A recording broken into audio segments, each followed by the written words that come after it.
వేములవాడ శ్రీ రాజరాజేశ్వర స్వామి దేవస్థానంలో ప్రధాన విభాగాల్లో అవినీతి అక్రమాలు జరుగుతున్నాయన్న ఫిర్యాదులతో రెండో రోజు సైతం దేవాలయంలో ఏసీబీ డీఎస్పీ రమణమూర్తి ఆధ్వర్యంలో అధికారులు టెండర్లు అన్నదాన విభాగాల్లో విచారణ చేపట్టారు.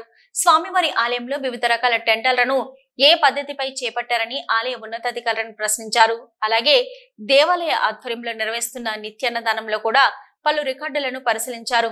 ప్రతిరోజు ఎంతమందికి భోజనాలు పెడుతున్నారని ఆరా తీశారు. అక్కడి రికార్డులను క్షుణ్ణంగా పరిశీలించి స్వాధీనం చేసుకున్నారు. దేవాలయంలో వరుస దాడుల నేపథ్యంలో ఎప్పుడు ఏం జరుగుతుందోనని ఆలయ ఉద్యోగులు ఆందోళన చెందుతున్నారు.